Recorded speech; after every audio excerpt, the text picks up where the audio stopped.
How everybody doing today? Welcome to H.O.L.La's Facebook Live series. Our Facebook Live series is going to deal with historical trauma from a Black liberation perspective. Let me say that again. Our historical trauma, this Facebook series is going to deal with historical trauma from a Black liberation perspective. We want to talk about us and how we interact with the world and what's the trauma that we took. And we're going to get into a whole bunch of stuff, and I'm glad everybody's here. We also have to remember that H.O.L.L.A is for the people, how all our lives link together. And we take this link back historically to the motherland and we bring it today and how we get here. And we talk about the things that we hold. And today we want to get vulnerable. We want to talk. We want to share our shames, our vulnerability, and we want to talk about us, Black people here in America, and how we got to this circumstance that we in.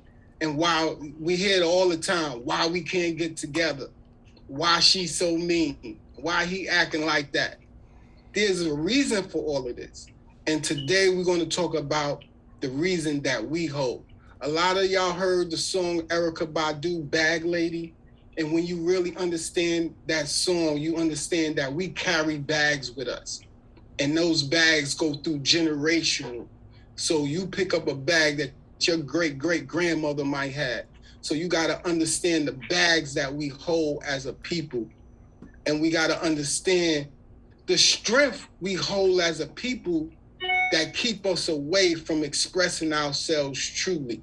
We have a lovely speaker today, Zuleka Henderson, who's very beautiful, and she love our people.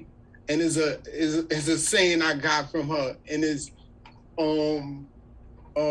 let our ancestors is popping. She'll figure she gonna bring it in for us.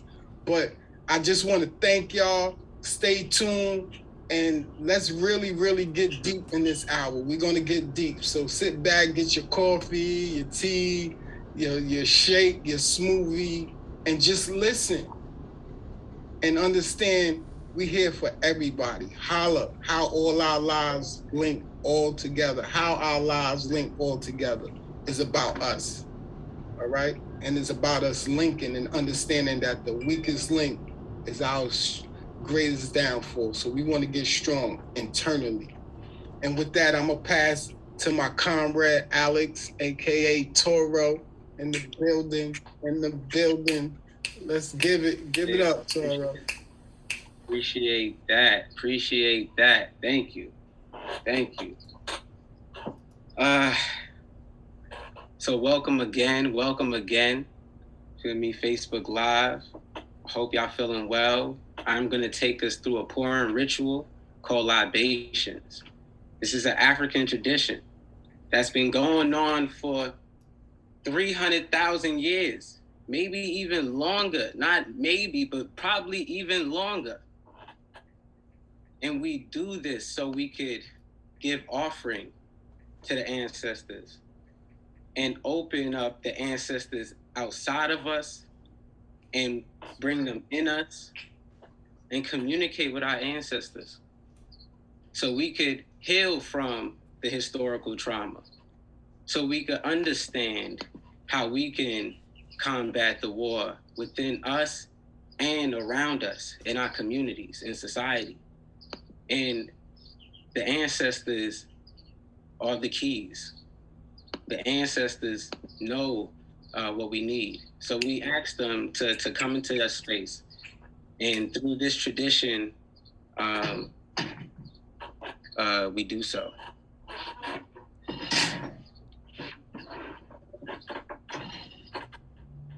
And I ask you to say your family, friends, neighbors, community folks, leaders who have transitioned, say their name. Recognize that they spirits are with us.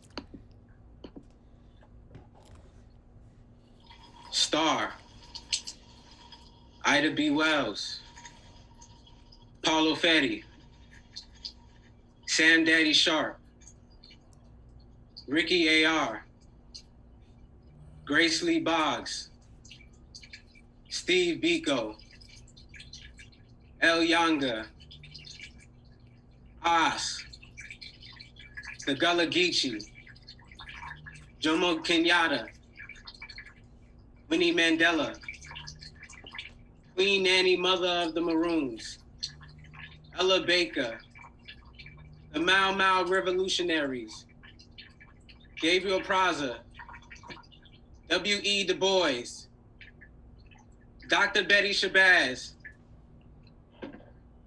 Mary Jane General, Tomasa Vernon, Marcus Garvey, Queen Hatshepsut, Audre Lorde, Dr. Khalil Muhammad, Harriet Tubman, Franny Lou Hamer, Claudius Robinson, Nat Turner, George and Jonathan Jackson, Queen Nzinga, Dr. Mamiya, and Dr. Francis Cress Wilson.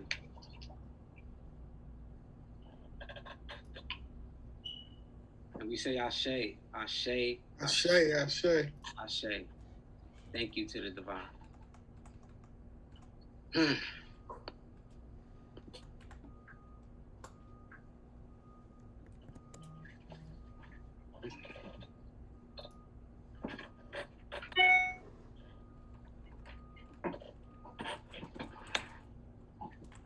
Peace, peace. Peace. So the reason why we are here today is because H.O.L.L.A has been organizing to further develop Black liberation as a praxis of building collective capacity and consciousness to fight the war. And the war is largely conceptualized as the African Mayafa, describing the destruction of Africans' cosmological origin story, how Europeans and Indo-European enslavement, colonization, and killing of African ancestors, cultural and land. The war represents the continued cultivation of white supremacy violence onto Black, brown, and indigenous youth and communities through the development of federal, state, city, and societal institutions that attack and do not serve African and indigenous cosmology, healing, and human development. The Mayafa is situated at multiple levels and intersections of violence over generations and geography. Historical violence, structural violence, interpersonal violence, intrapersonal violence, particularly for youth and communities impacted by what we call the 7 neighborhood phenomenon, which indicate that 7 neighborhoods in New York City that feed over 75% of the New York State prison system. This includes the communities of Brownsville, East New York, Crown Heights, Southside Jamaica, Queens, Central Harlem, Lower East Side, and South Bronx.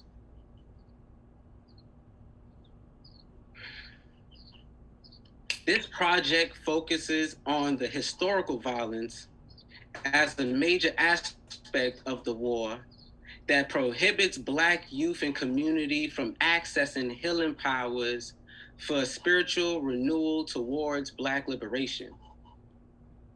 Historical generational trauma, the cultivative emotional and psychological wound across generations, including one's lifespan. That's what we understand to be historical generational trauma. And we have folks like Maria Yellow Horse Braveheart says historical trauma is the result of centuries of colonization and abuses. Braveheart highlights the effects of the separation of families and forced assimilation of the boarding school experience. Dr. Joy DeGury describes how African enslavement was some of the worst physical, emotional, psychological, and spiritual violence in human history. Maria Yellow Horse Braveheart and Dr. Joy DeGury Leary both describes historical trauma as a historical force and state apparatus that perpetuate harm, long-lasting trauma on Black and Indigenous communities across generations, geography, relationships, and social spiritual embodiments. The reaction of the wounding often includes survival guilt, depression, PTSD symptoms, physical symptoms, psycho numbing, anger, societal ideations, and fixations to trauma, among other features and behaviors. The Historical Trauma Legacy Project that H.O.L.L.A is working on asks all of us to dream about non-traditional approaches to organizing against historical trauma.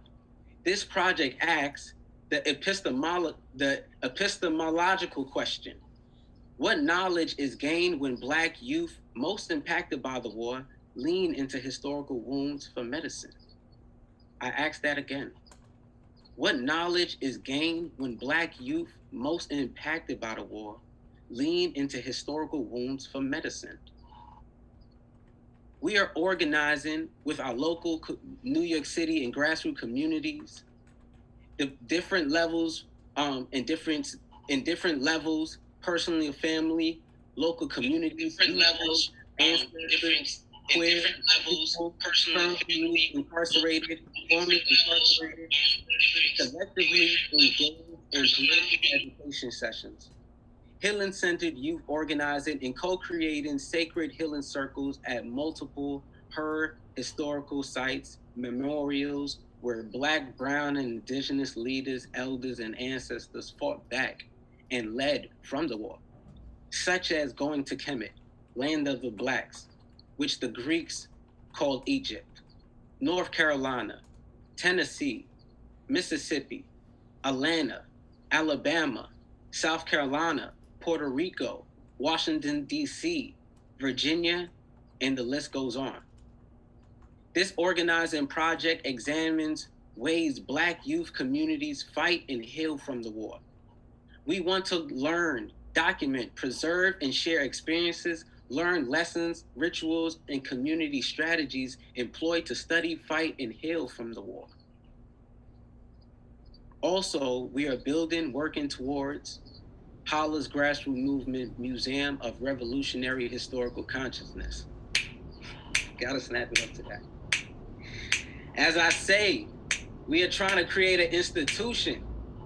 H.O.L.L.A's grassroots movement Museum of Revolutionary Historical Consciousness, an institution devoted to healing-centered youth organizing, research, as well as documentation, preservation of materials, artifacts of Black, Indigenous, African American, African, and African diaspora young people who participated in grassroots movements to bring a just end to the war. This Facebook Live is an extension of the work that you are going to see today.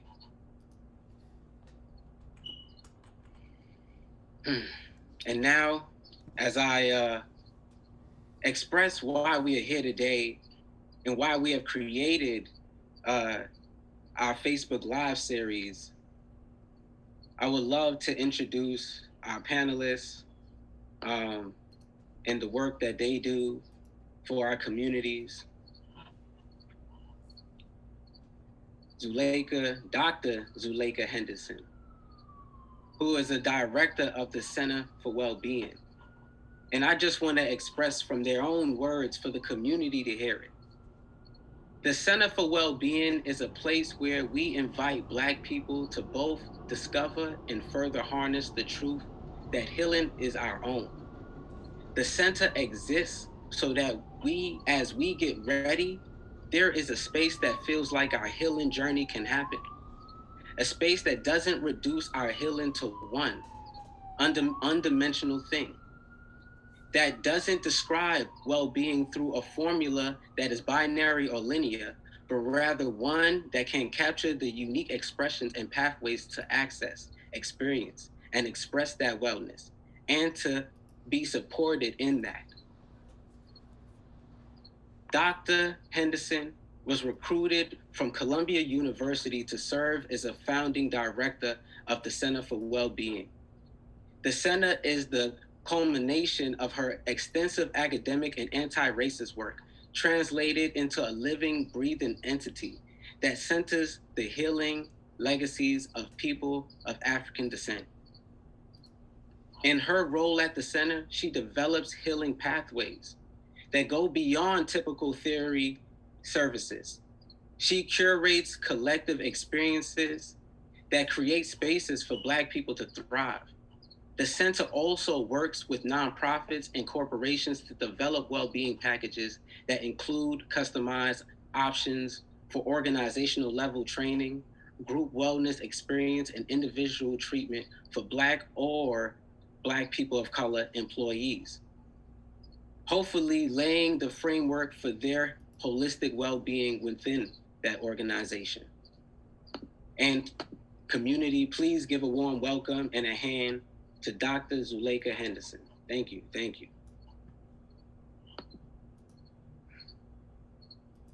Thank you. Really grateful to be here with y'all. Thank you.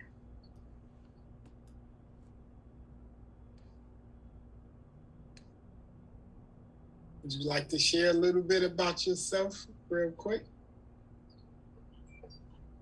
Sure. So I am Zuleka Ruglo Clinton Henderson. I call out the Ruglo because it is a combination of my grandmother's names, Ruby May and Gloria. And so it's something that came to me today is I had to lift up my computer and in order to get it at a good level. And I put it on the book, My Grandmother's Hands. And today when I thought about that, it just had a different significance. That really, my presence is really in the palms of my grandmother's hands. And so I feel that I am here because of them and just honor them this morning. Honor my dad, who is also an ancestor this morning, Baba Domani Henderson, and all of the angels and ancestors and spirit guides who I know are surrounding me in this moment, who have been whispering in my ear and into my heart since I was an idea and in the womb. So I just acknowledge all of them. I'm also Zuleka from East New York, Brooklyn, one of those 7 neighborhoods that you have identified. And so I say that because with what the intentions are for East New York and other neighborhoods, the fact that we are here in this collective shows that people can attempt, and whatever our purpose is will always prevail, no matter where that is. So there's light happening in those prisons, and there's light absolutely happening right here on these screens.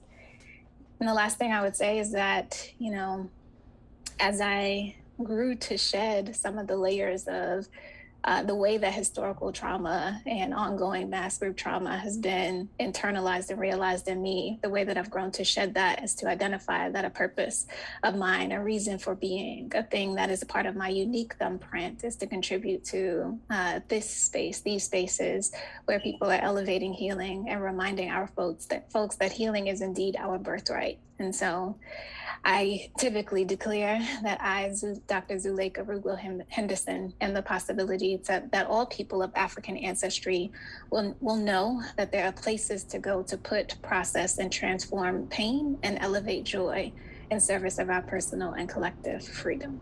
So that is me, and I'm so grateful to be here with y'all beautiful people. Ashe, ashe, ashe. Ashe to that. Thank you. So let's get this rocking. I'm feeling hype. The ancestors is with us. Let's get this in. So our first question to you, Zuleka, is how is historical trauma or generational trauma related to you, your family, your block, community, and people that that you're with in general? Yeah. So I identified myself when I was young as like a person who was like a sponge. So whatever was going on for other people, I would soak all of that in. So if people were down and suffering, no matter who it was, I could sense that. And while, there are many ways that I could tell that story as how it has sometimes felt like a lot to bear, I've also grown to discover that it's also a part of my unique gifts. And so when looking through that lens, I was able to see, not just the hurt, but that for many people around me, there was also this experience of healing as being something intangible.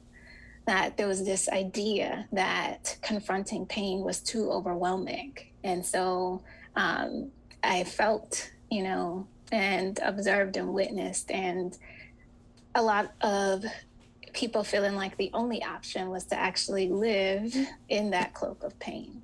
And as I, had the privilege to grow and understand healing in its many ways of many manifestations on my own, I felt like I could see that pain more sharply. And that grew in me as a question of like, well, why don't people want to access some of this healing stuff, right? And so what I discovered about how historical trauma kind of lived in me and my family was that while I was discovering healing and building this own personal narrative about accessing healing as a process of liberation, I think the way that historical trauma had a grip on me was to then interpret what I was seeing in other people's, what I was describing as suffering, as some kind of resistance to healing or a denial of healing. And so also it internalizes this sense of not only judgment but blame for my elders for this idea that, hey, how come y'all didn't get on this healing stuff? So I would have known it, so that the generation before me would have known it, so that I could have had access to my people. And I felt like it was growing again as this sense of judgment and blame. And so I'm very clear that that is one of the ways that historical trauma manifests, that it can make us see each other through that lens. But what I realized is that the reason that I had access to any idea of healing is because the people who came before me lived their lives in the exact ways that they lived it. That every single choice that they made planted a seed so that some future generation would know and be able to put in place more about the story of healing. And so I'm able to go back and to reconnect and to, humble myself and actually dig deeper into love and light and to see my family members because of transforming, that way that historical trauma was manifesting in me. It was giving me a lens to see my people that was absolutely inadequate. It was the wrong prescription. So those are some ways. And two things can be true. And still with that lens of empathy and awareness, to still see that there are many of us who do, hold on to this idea, the story that healing is something that's impossible and inaccessible. And again, it's not a bad thing or a judgment. It is just the truth of where, where some people are. And it is a part of, who we are. And so for me, those are the ways in which, I feel like I've felt historical trauma. It is a part of in my family and community and in myself.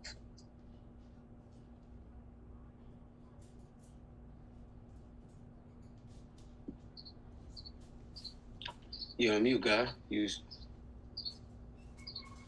Thank you, Zuleka. I mean, that kind of really set a good spirit within my heart, like to really dive into what we're doing. But you said some key things, and just want to clarify something.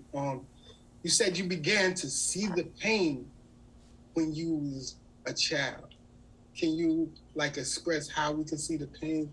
Also, and you said you understood it, and that's what really shook me, and I'm sure a lot of other people wouldn't even know that. You also said that you needed to know you had to heal, and us as Africans in America, coming from this generational trauma and historical trauma, it kind of conditioned us to be strong, to hold it down, like, I got this.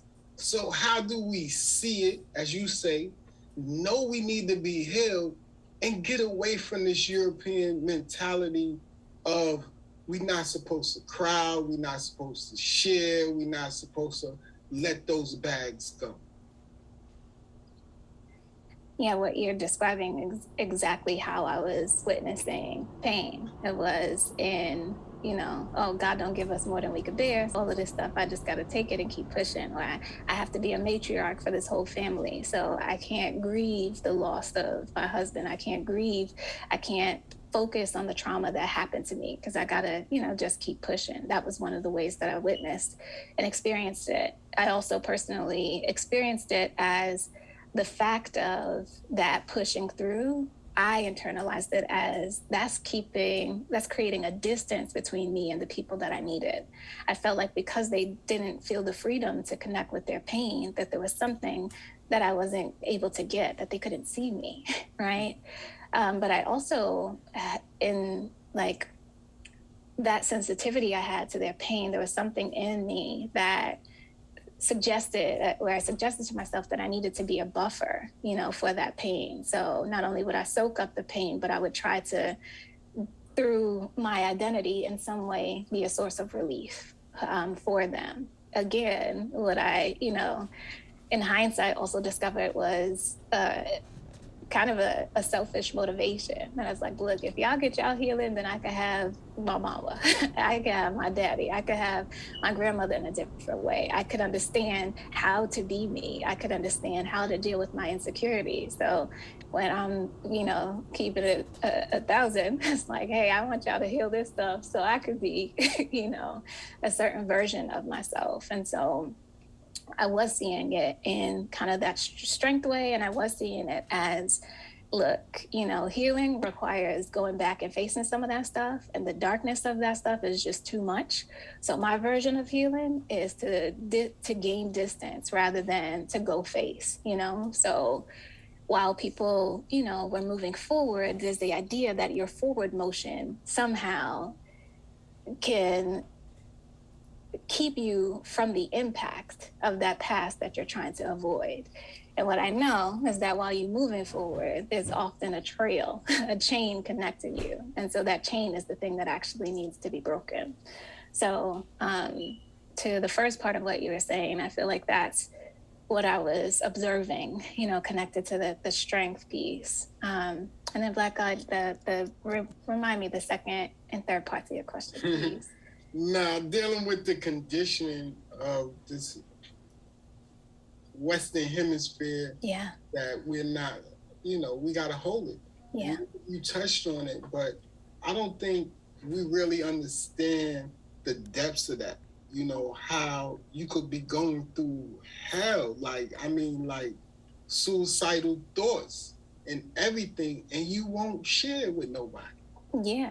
Well, there was definitely a context in which that was absolutely necessary in order for you to take another breath, right? So when we think back to the events that we associate with that historical trauma, the mass group violence, and we pick any of them, like enslavement, for example, it was not safe for us to express any form of pain.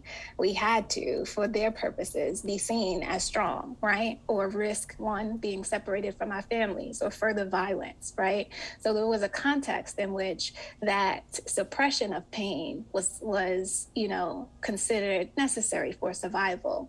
But as we gained some form of distance from those exact threats, we, didn't shift and realize that we get to transform some of those survival mechanisms.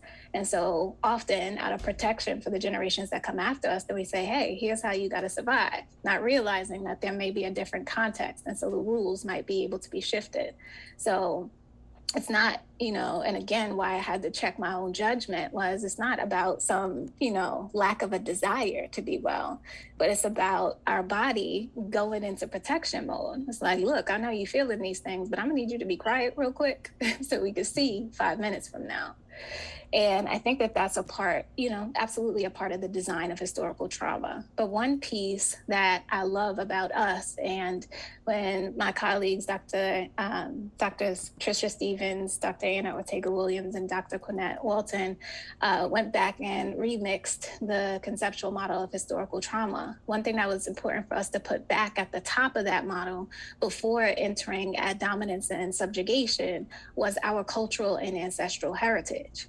So despite, our survival mechanisms, despite the wounding, what we always have access to is that resource for wellness and well-being. So when we have the desire, the awareness to tap back into that, we can remember that we have more than silence, that we have more than suppression to rely on, that we have more tools and more within us. And when y'all describe the war, I feel like that's the only thing that I would add. It's an attempted disruption, right? Because yes, there's evidence of the harm, there's evidence of the impact, there's evidence of our wounding. But the fact that we're even here today saying that fact that y'all take the voyages that you take, the fact that we know our history means that part of us was not annihilated, that part of us was not destroyed. No matter what is tried, that stuff is in our DNA. So we get to always connect back to that. And I think that is why, those mass group attempts are ongoing, because that is a truth that is known, that you cannot stop us from accessing the wellspring of wellness that is our own. Yes. I say that. I just want to definitely give my little reflections, just to give some affirmation. Just the part where you talked about judge and blame is so deep because of being upset about, like, dang, grandma, you wasn't teaching me this, like, and that is understanding, like, that is also an intersection we need to heal. And it's so deep. And then when you communicated how the continuation of suffering is a denial of healing, I think that is, like, understand, like, yo, we got to find some healing. You got to find some holistic. You got to get something, because if you know that there's at least something, some kind of information, something, then we got to help our people to at least tap into it so they don't have to continue in the denial and stay in suffering. Yeah. So I appreciate that. And I think that what I'm also learning is that we have to make our community arms big enough to be able to hold everybody at whatever space that they're in. So what I really had to transform is that I don't get to interpret your behaviors as a denial of healing. I just get to experience you as you are, to hold you in that space, to not make anything wrong, right? Let our circle be big enough that we can hold everybody, that those of us who are wherever we are along the spectrum, if I know about healing, let me embody that. Let me embody that so I could be a reflection, that if that reflection is now in the periphery, in the eyesight of somebody who may not have had healing in their current world, may it be so that they know that models of that exist. And so what I'm really leaning into expanding, especially with the Center for Black WellBeing. And I got to add that Black back in there because that is who we are. We're absolutely a Center for Wellbeing, but our commitment, our mantra is that we are the Center for Black WellBeing. So what I aim to work with our team and our community to realize is that we got to expand our arms wide enough, our reach wide enough, so that everybody, can see themselves and see a space in there, no matter what their orientation is towards healing in the ways that we personally know.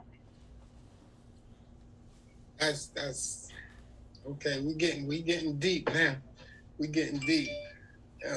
Thank you, Alex, with that too, because that pain is real, and I don't think we really conceptualize the pain. I think we live with it.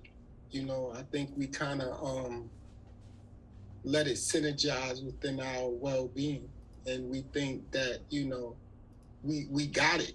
You know what I'm saying? And we have this phobia against psychologists and psychology, and we don't understand the many layers that we put on top of each other.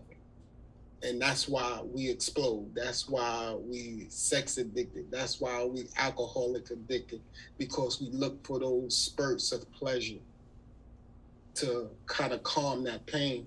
And you said something about we have to remember our strength because it's in our DNA. And in H.O.L.L.A, we like to go back to that genetic memory, that genetic historical memory when we was great, and we have that in us today.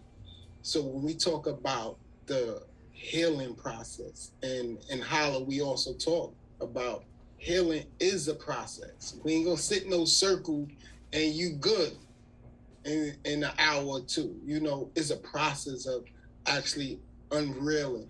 And I think that we could best see it in long-term marriages. You know, because in long-term marriages where they go through those pains and they heal as they go, that's what makes it a long-term marriage. In your experience, what are some of the pains that you see Africans face, Indigenous people, brown people face the most that they won't deal with? So I would just go back and just add one thing to my discussion of strength is that, so again, in our model, we have what looks like a Venn diagram, two circles interconnecting our wounding and our healing. And why that's important related to what you were saying in the beginning is that I need space to do all of the things that my body needs to do, right? Which is to tap into strength when I feel that, and also not to, right? So we are not just the story of strength and pushing through. And I feel like the freedom to be fully expressed in that.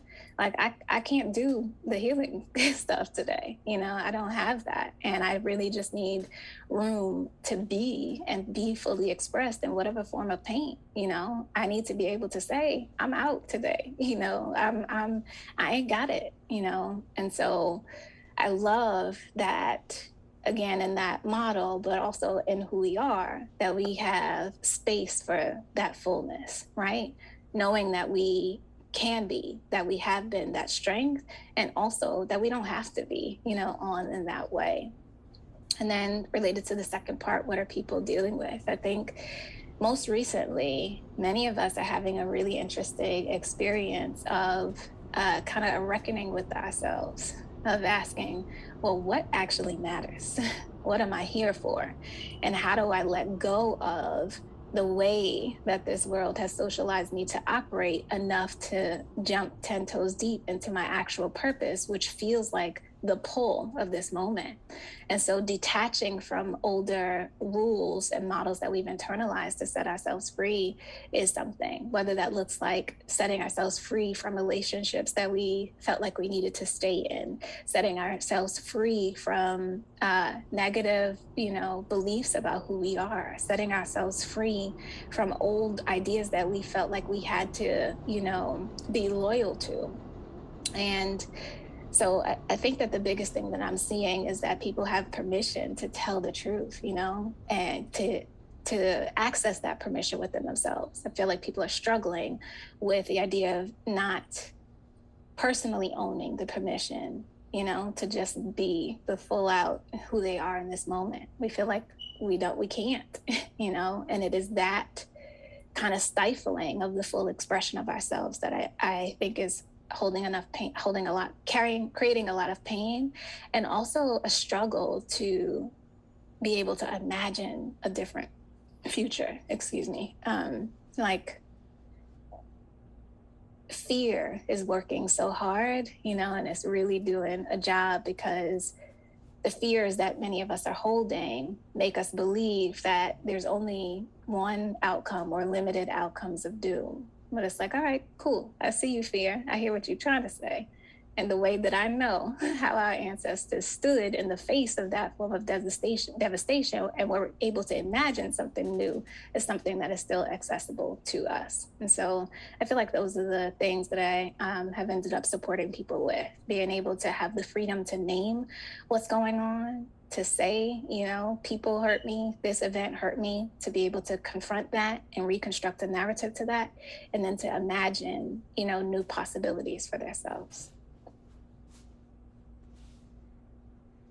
No, that is truly beautiful. I really, you know, appreciate the way you use language.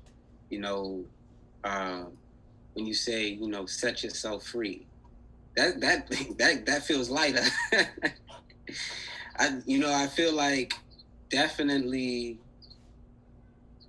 healing is a process, and we need language for our communities.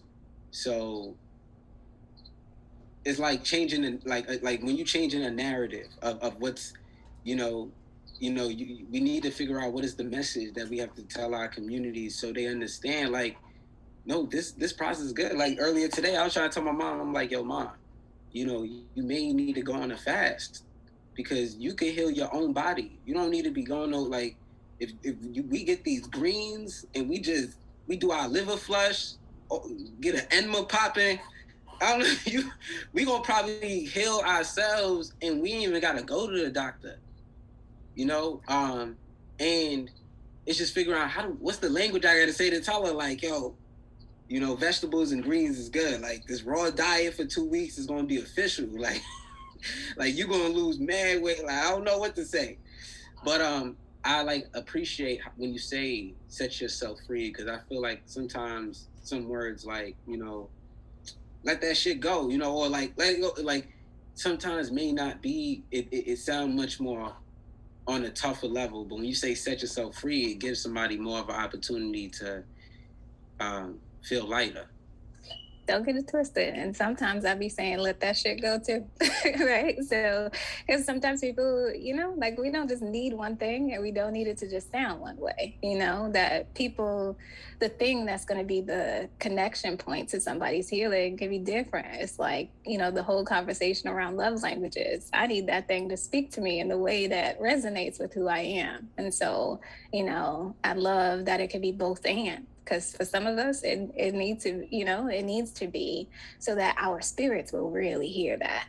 And, to your point about, the land, I feel like when I was going back and looking at historical data, like that's what was beautiful. Like there was a narrative about a blind woman, I believe Ella Barksdale, who talked about getting messages from God and the spirit about what to go into the forest and, take to bring back for our healing. So, for me, reconnecting with that story, while there's many things, my mom and my grandmother used to be like casserole and all of this stuff that I could not stand. So I was like, yeah, that's y'all ministry, but the way that stuff tastes, before, what I'm grateful for is that, when I hear you talk about your mom, it's like, cool, she will know, it will be in her radar somewhere because that's who you are being.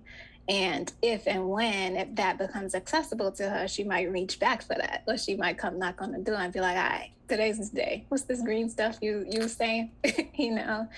So grateful to expand, to be able to accept all of us in whatever moment of ourselves that we are, and be hopeful for transformation in ways that we all need it. And grateful that we have such diverse tools and language to do that. Ashe.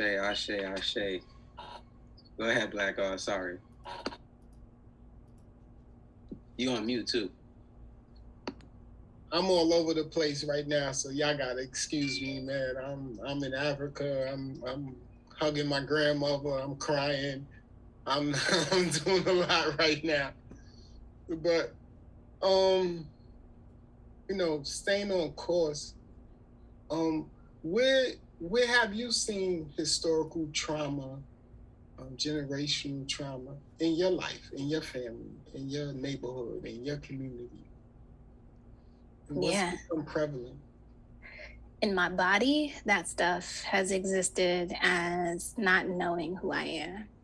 I can actually point to the year in my life when I realized that I was a Zuleka who, had something inside of here. And that was not during elementary years or any of that. It took a long time for me to discover that I was a being who had thoughts and ideas of my own.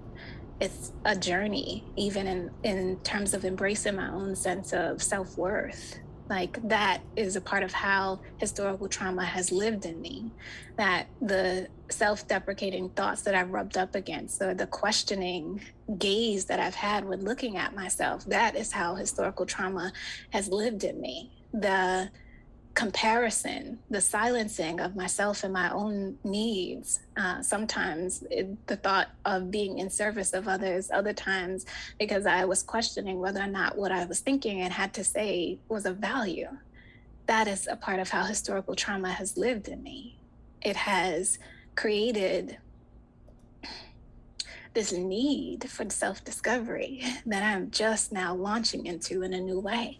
Historical trauma created like this blur, where I really could not see myself. Couldn't locate myself. I did not know who and what I was.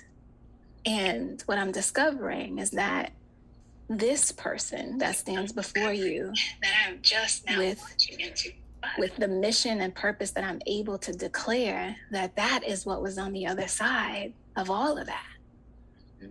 And I know I was internalizing those things as a part of some messages that I was soaking in externally, but also grateful that, multiple things were happening. While it is true that I feel like you could look back at old pictures of me and you see this Zuleka with this like blank stare in most of it. I also know that I was a part of a family where my mom and my dad and my siblings,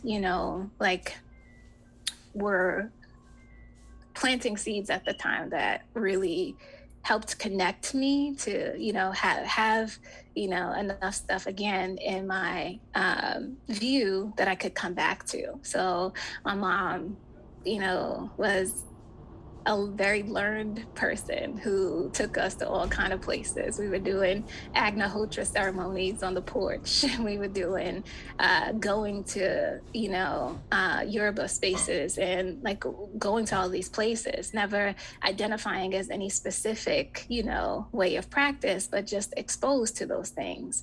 My mom's bookshelf is one of the most immaculate bookshelves ever. The things that I was able to read because she either gifted them to us or because they were in the house, conversations with God and, just accessing things, doing Kwanzaa as a family from young and always having this bomb New Year's Eve Kwanzaa celebration where everybody would come over and eat and bring talents. And, so I'm glad that while I was, living out historical trauma in a way inside of my body, I was surrounded by tools that would help to, kind of lower that blinder. So yeah. I think you brought a very important part. I didn't want to cut you off. It's gonna be real quick. The rituals and helping with healing. Like Kwanzaa is a ritual. And people won't see it but when you go through that process and feel that camaraderie spirit that you just brought out with family, that's a healing process right there. Nah, definitely is. It is. I love Kwanzaa. And even from, what you were saying, I just, another question into this, what would you say from, the stories that you just shared and the journey you just shared, what would you say are the lessons that we can give to the other generations, to our nieces, nephews, young ones? Yeah, I think be fully who you are. While I can look back and say those things and see how those are manifestations of that collective trauma, I also know that was the building of my story. Like I had to touch those things in order to, for me, like really be able to see the fuller dimensions of myself. So be fully who you are. I love that, our youth, my nieces and nephews are so, self-expressed in ways that I couldn't access, because of social media, because of these other things. And at first it was like, excuse you, I'm gonna need you to chill that out and do things this, that, and the third way. But there's something about the fullness of the expression, like my niece who loves dance is able to really shed some things through her body in the beauty of her movement. And my other twin niece through hair, the other nieces through. Oh, Zuleka. How old? Those nieces are 22, and then I have a 14-year-old, and then I have an 8-year-old nephew, and then I have a 3-year-old niece and some angel nephews as well. So, yeah.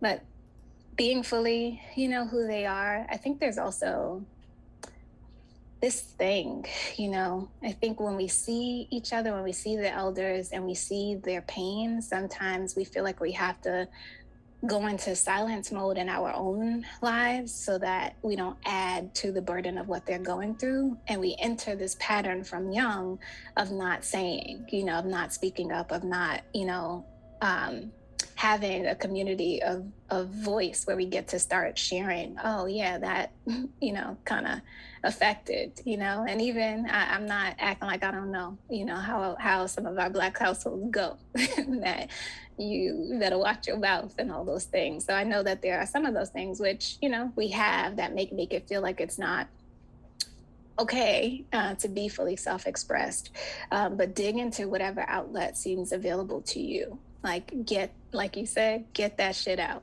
right? Otherwise it plants deep in us. And then what I love is what y'all are doing with the museum and with all of your visits is that that for everything that you feel like you may not have in yourself in the moment, there are original instructions. There's a blueprint for that. And so that model that I was telling you about that we developed was because in the moment of feeling like, well, damn, how do we push through in these moments of all of this stuff that the world keeps showing us? Well, let me go back and see what our ancestors did on the plantations. How did they actually access and cultivate healing in the midst of that kind of challenge? So we have stories, we have information available to us, and it's so versatile, it's so diverse that you get to go in there and locate something that resonates with who you are. So know that you have a wellspring of information and resources to rely on, build the communities that you desire with each other, and say that shit. Whatever that thing is that you feel like you can't say, find an outlet for expressing that so it doesn't take up root in your body. I definitely, yeah, just sorry, one point. I definitely am feeling that. I was just wanted to affirm that, yeah. Just affirm so much that you said. Just thinking about, like I said, with the language again, be fully who you are. And I think why it's so surprising to me and be like, oh, dang, son, like you could just say something like that is because we never heard that when we was young. Ain't nobody telling me to be fully who you are. You understand? And so, definitely to our Facebook audience, please, we need our families to watch this. We need our moms, dads, young ones to watch this, because these are the lessons for all of us. So I really appreciate us diving into that. And just thinking like how you said, like, what I think how I interpret it is that, like, if you don't kind of have a voice when you're young, it's hard likely to have a voice when you're elder as well, and so knowing that this isn't something that like just surprisingly happened, but it's been a long going occurrence and happened, so meaning that the healing is also a process too, the healing is also a process. So I thank you for sharing that too. Yes, thank you. In that process, and I like how you always taking it back to a child. So I'll make this question real short and to the point. How do we develop Afrocentric coping mechanisms to deal with the pain, to deal with the hurt, to deal with everything that's going on in our lives so fast? Like even now with the economy, the gas, the relationships, like how do we develop those Afrocentric coping mechanisms?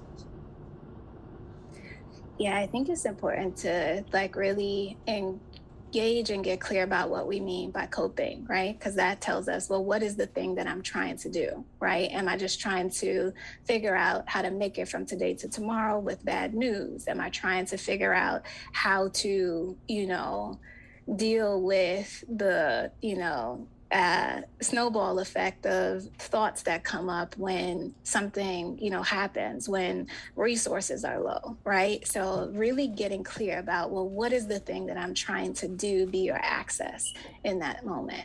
So what's the thing that's affecting me? And what am I trying to access, right? And one thing we do with the center, we each month have, with the Center for Black WellBeing, is each month we do something called the Digital Oasis for Black folks, a free wellness, virtual wellness experience. And one of the first questions that we ask is to ask people to anonymously name what they've been carrying, and then to sit for a second and get clear about, well, what do you want to do with that thing? Sometimes the answer is nothing today. I just needed to name it, right? Sometimes the answer is I want to make it so that that thing is not, taking over and making me feel sad. And so maybe that means I want to access some kind of joy. So when I know that the thing that I want to accomplish in that moment is to access joy, then I have a lead. What brings me joy? Laughing. Recently, I've been watching Ali Sadiq, the comedian, and I turned it on as like my morning kind of setting the tone, because laughter and joy is something that, helps me to center in those moments where I feel like, oh, some real like deep sadness is settling in and I actually don't know where it's coming from. So for me, it's really important to get very clear about what am I needing in this moment. And then there are going to be some things that we can't, like actually transform technically, right? Well, we have an expansive toolkit. So even the thing I'm about to say, we got spiritual resources that can help us with that thing, right? But if we think about grief and loss, for example, right? When people die, and it's like, well, I don't know what to do with that. Another question could be, well, who do I want to be in the face of that grief, right? Do I want to just be an ongoing story of suffering, right? And I might need that right now. I might just need space to like get out how much this hurts me. But is that my forever? Who do I want to be in the face of these things? Who do I want to be in the face of the injustices that, we keep getting evidence of? Who do I want to be? Just this, just these reactions, responses, and outcomes, or something else, or something else, And so what I've had to dig my heels into for myself is that my way of responding to whatever's presenting in the moment, which for me is how I would define coping, is to say, well, in this moment that I have, while I am still breathing, what would I most honestly want to do with it? What do I most honestly want to do? Is it to be mad? Is it to be on the front lines at a protest? Is it to be taking a nap? What do I really have the bandwidth for? What is my truth in this moment? And then go access that.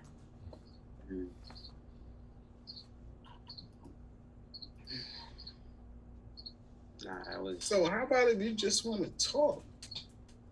Yes. How you break that barrier? Tell me what the barrier is. The barrier is, I don't want to be vulnerable. I don't want to seem like a punk. I don't want to, seem weak. But we got to talk about this. Good. So now you've identified. So the thing that's interfering with me accessing what I want is my relationship to vulnerability. So that's where my work is. So how do I work on this vulnerability piece so that I can access this talk space, right? So I think that that's another layer. What's the thing that I want, right? If it's talk space, if it's to be able to share, what's getting in the way of me accessing that? I don't feel like it's safe.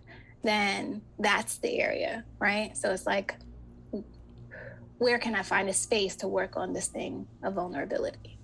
And what am I willing to give up to access what I want? right? Because there's a stronghold, there's some rules that we've implanted in there, right? And internalized about expression. So I gotta be clear that that's actually what's getting in the way of me accessing vulnerability, which would bring me closer in relationship to the thing that is the outlet that I want, which is the opportunity to talk. And then get in the imagining space. Who do I get to be when I'm actually connected to that talk space? Sit there with that, because sometimes it is the feeling of that thing that you desire. It is like really accessing that feeling that may be the motivation and the inspiration to work through those barriers. Oh, to talk would mean that this knot in my stomach or in my throat could be let go. Let me imagine what that would feel like. You know, how much is that worth to me? So just getting clear. And sometimes the answer may be, I want those things, but I accept today that I'm not prepared or ready for them. And that is okay. I will try again in 5 minutes. I will try again tomorrow. But accepting wherever you are. I definitely was feeling all of that. I was on the whole nother planet. Just you know, earlier in the beginning, you and it's connected to 2 points. So you talked about grief, and I definitely know that grief is real in our communities, and how hard we grieve. Shout out to Kendrick Lamar's song, you know, you feel me? I grieve different. Don't get me started. You know? And just pulling on that, like last year, one of my, my companions since I was 15, transitioned. And how I wanted to embody who I wanted to be was to really show like her that like, yo, I really loved you. Like, yo, like, and through that process, I did rituals. Every moment I could to mention who she was and how much she meant to me. I did rituals. And, just going back to earlier when you talked about, putting your grandmother's name on the book and just the rituals of, how we heal and the way that, I grieve different. The way I'm grieving is in this way, in this process. And I just felt it so much and understanding like, the rituals is to like fill yourself up with the love and to be like, this is a spiritual process. You are a spiritual being. Our ancestors were spiritual beings, so the rituals is important, so much important when you're grieving. I appreciate you sharing that because it really brings me present to one of my own barriers. It's that really understanding kind of and really actualizing this multidimensional connection space, right? That I get to be here, but also access another realm in a way.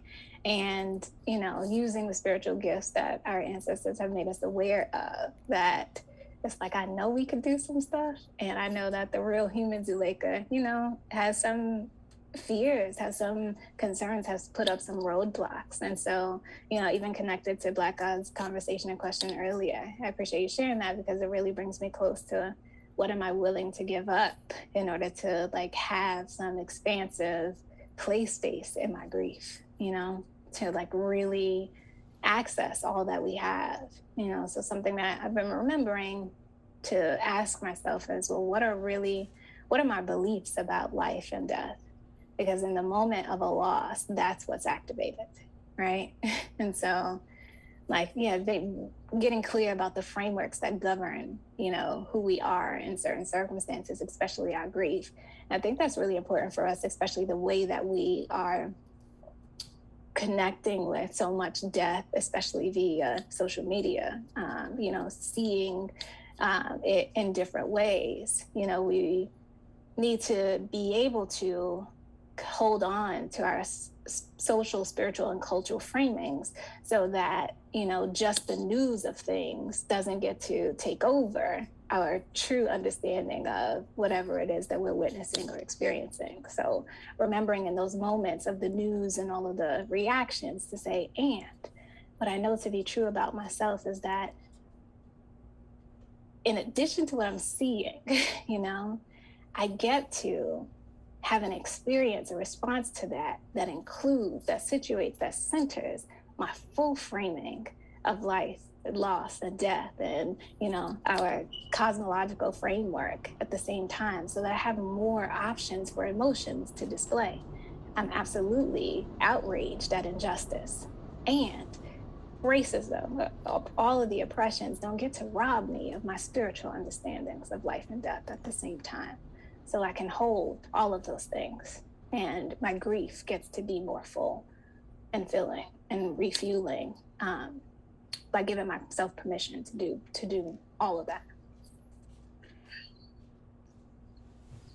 Dua. I know one that was just everything that we needed. I feel like, Zuleka, I feel like I'm gonna watch this again because, you really gave us so much medicine. To our Facebook audience, please, follow Zuleka and her team. Please connect and communicate, with the Center for Black WellBeing, because that's a space for us. That is truly a space for us. And thank you so much. Thank you so much, Dr. Zuleka, because this has been healing for my own self. And I know, it's been healing for those who watch this as well. Y'all are healing for me.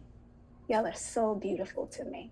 The whole organization, the whole team. I met y'all, of course, because Dr. Anna, but I Came to Heal documentary, and the way that experience shifted me. And then to be able to meet y'all and to have y'all come when I was a professor and to share with my students, the fact that we are family, the fact that I get to witness, up close and from a distance, what y'all are creating, what y'all are doing is so special to me. So I say thank you to y'all. This was a healing space for me in a way that I really needed it today. And y'all are really, really, really an amazing light. So shout out to every single one of y'all, to the H.O.L.L.A family for who you are being. That is not lost on me.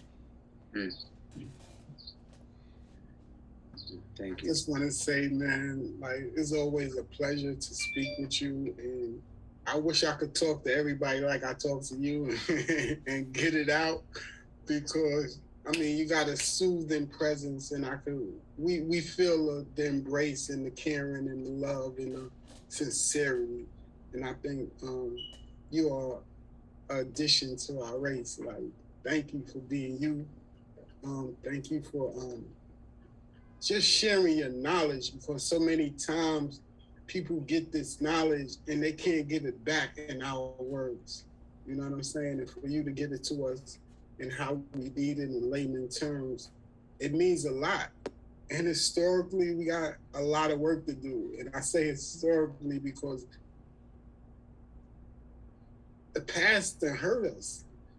I know it done hurt me. My personal past hurt me. You know what I'm saying? So now I'm adding on all the other stuff. It's so much. And what you said about coping, it kind of brought it to fruition. It's like what you want. That's what coping is, what you want and what you're willing to give up for it.